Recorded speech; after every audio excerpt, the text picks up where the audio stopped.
Today, we're going to talk a little bit about L. Frank Baum and his wife, Maud Baum, and how they created The Wizard of Oz.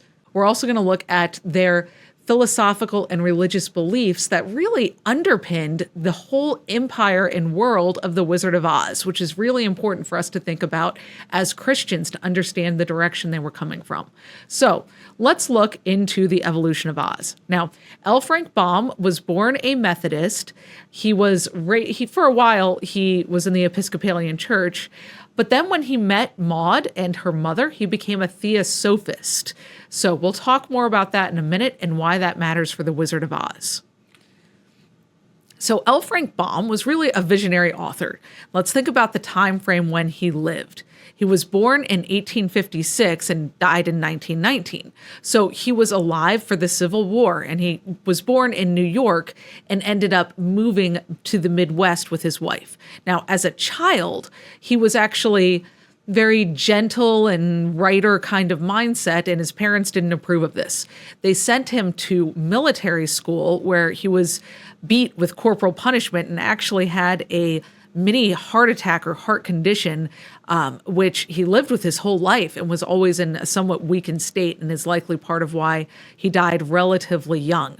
But he had a traumatic childhood with being shipped off by his parents. So think about that when we think about The Wizard of Oz.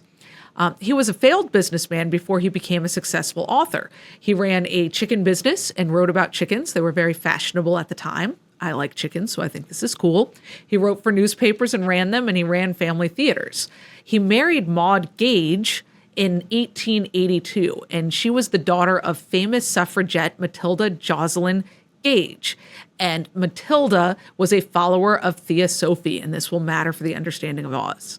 Now, Maud was a businesswoman. She outlived Frank by 34 years. She died in 1953.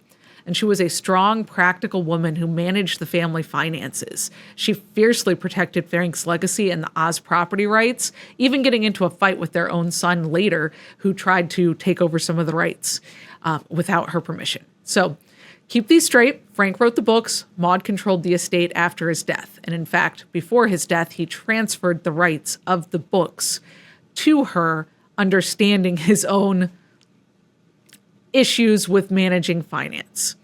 Now, let's talk about Theosophy for a minute, because this is very important to the understanding of the creation of The Wizard of Oz. It was a religious philosophical movement founded in 1875 by Helena Blavatsky. Hopefully I said that right.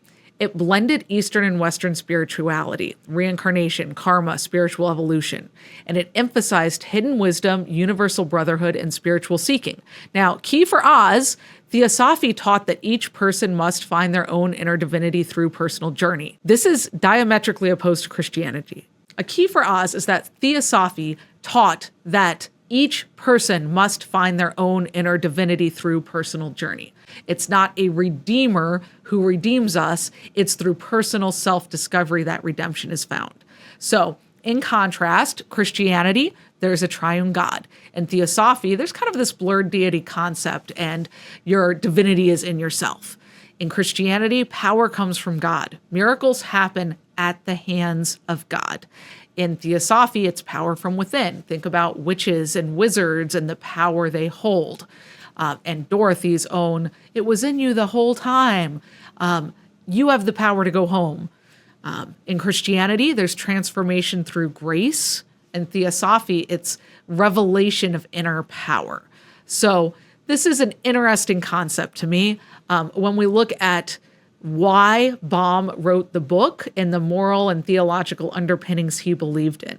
Now, the 1939 film looks like it has Christian themes, good versus evil, home and virtue, and a lot of that was emphasized by the more traditional Christians on the writing team adapting the book. But Baum's original worldview was theosophical. The journey is about discovering you already have what you need inside you. It's not transformation through grace. Let's go back to Baum's life. So he had a lot of learning experiences. So when they moved out to the Midwest between 1888 and 1890, Baum's Bazaar was his main business. It was supposed to give fun, exciting things to those in the Midwest. But he struggled to attract new customers, and he gave a lot of credit and frankly preferred telling stories out front to the kids who would gather. He honed his storytelling career there, but really had to support his family through being a traveling salesman. He started writing and wrote Mother Goose, but his first real success was Father Goose. It was his breakthrough book. He collaborated with W. Denslow. They actually shared 50-50 the royalties and rights. The illustrations were really integral to the book's appeal. This was actually a bit of a struggle with how extensive their illustrations were with publishers, because those cost a lot, especially for a kid's book. But they were successful. Then he had the big success, The Wizard of Oz. It was an instant bestseller. It was a revolutionary American fairy tale. Fairy tales came out of England, and they mostly focused on boys, other than Alice in Wonderland, again, out of England. But this one was amazing, and it was immediately financially successful. The Baum family was so wealthy that Frank and Maud could travel the world, and by 1920, he'd written 14 Oz books, plus dozens of other children's books. Now, he could tell stories and write books. That was his genius, but film was different. Now, where's the struggle in this adaptation? The way The Wizard of Oz is written, not only in the fact that he wrote 14 Oz books, but even within The Wonderful Wizard of Oz itself, is they were episodic adventures in Oz. Dorothy's adventures were meant to be read a chapter at a time as a bedtime story. Each one ended with Dorothy relatively safe. It was an episodic structure. That doesn't work in a film, especially not in 1939, competing with very linear narrative stories that are meant to be consumed in one sitting and have a generally 3-act structure. But every time Baum tried to adapt things himself, he struggled with this structure with film. Now, he was successful. 1900, his book was an instant bestseller. He did adapt The Wonderful Wizard of Oz to a stage musical in 1902 with a collaborator. And they had 293 performances, and it was successful. And it was very different from the book. It had slapstick, Vanderbilt routines, plot was changed significantly, and again, kept making them wealthy. So he did understand that you must change stories for different mediums, but he struggled when it came to film. In 1908, he ventured in with a short film, a silent film, traditional short silent film kind of style, but it was mildly successful, but not a lot of control. And this was made in partnership with Selig Polyscope Company. And you can find those 1908 recordings online on YouTube. So 1914 to 1915, Baum formed his own production company in LA. Partners included Harry Marsden Haldeman and Clarence Swincerton. They built a studio, hired actors, invested heavily, and produced multiple Oz-related films between 1914 and 1915. But technology couldn't capture the magic Baum envisioned. And they were basically indie theater trying to compete, and his episodic translating didn't translate, and they had complete financial disaster. He went bankrupt once in 1911, which is when rights to the original Wonderful Wizard of Oz were transferred to one of his debtors. And then in 1915, they had final bankruptcy. He spent the rest of his life writing the Oz books to pay off debts, and he died in 1919, still in debt.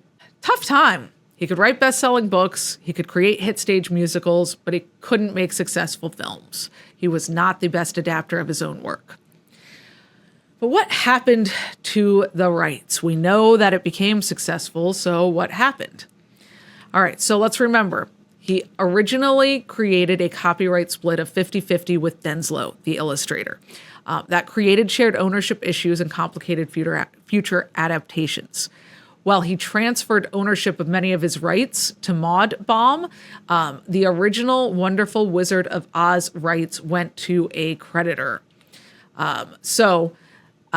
Basically, people who had loaned him money for the film company got the rights, and there became fragmented control.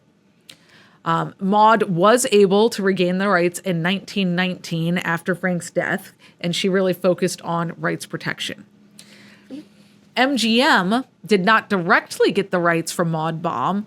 Goldwyn did for $40,000, which was a buyout for all the film and merchandising rights, and then he transferred those to MGM for $75,000, and that paved the way for the iconic film adaptation that we all know today. Took 39 years from the time the book was written to the first successful, truly successful film adaptation. So they took the episodic book general content and turned it into a real hero's journey. In the original book, Dorothy would meet people, have adventure, move on. Each chapter was self-contained, and there was no real character development for Dorothy. She was the same at the end. Other characters got external things, brain, heart, courage, but don't really change. The focus was really on wonderful experiences and meeting strange people. The theosophical message was you already had what you needed. The 1939 film really encapsulated more of a hero's journey. It was a unified quest with clear goals. Get home. She learns that there's no place like home. Supporting characters discover they already had what they sought, which was really transformed from Baum's external gifts to inner realization. Now, there were also stakes raised. The Wicked Witch actively pursues Dorothy throughout. That doesn't always happen in the book. She returns transformed, right? The hero with the elixir. She's changed and wiser. And the message was the journey reveals what was inside of you all along. Now, not only did they change this to a hero's journey, but MGM was considering 1939 sensibilities. It was okay for someone to just be evil. The Wicked Witch who pursues Dorothy is just evil, and that makes it okay to villainize her and for it to be okay for this little girl to kill her. They gave emotional core with Over the Rainbow, There's No Place Like Home. And for 1939, they felt Oz was too edgy. They made it a dream. That's completely different from the book. In the book, Oz is real. So why didn't Baum do this? Well, he was really close to his own structure. He tried doing radio shows, like in this picture, and they flopped.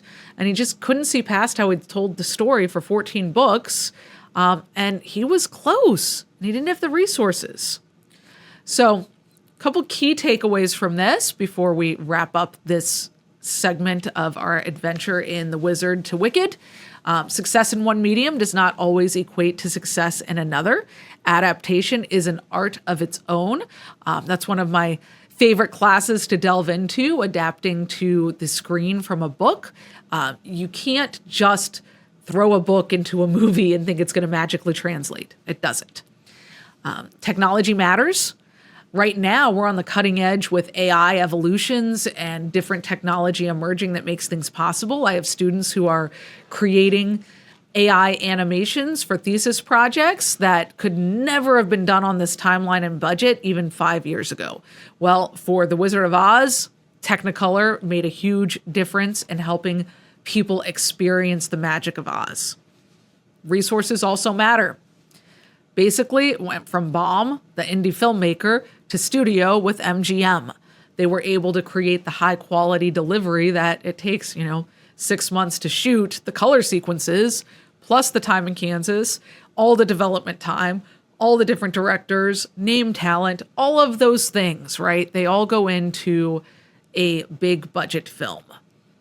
And distance helps adaptation.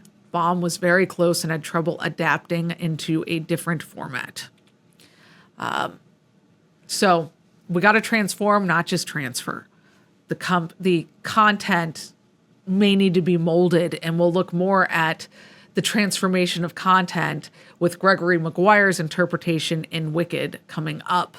And then also just collaboration. Many perspectives create some really interesting things. This is part of what I like about exploring this entire world of The Wizard of Oz and Wicked and the adaptations. We've got looking at Frank Baum, a theosophist, the 1939 MGM crew into Gregory Maguire, who we'll get into later, who wrote the Wicked books inspired by both Baum and the MGM movies, who came from a Roman Catholic background, and while he claims to be a practicing Catholic, is definitely a cafeteria Catholic who picks and chooses what he believes, but he has a different background.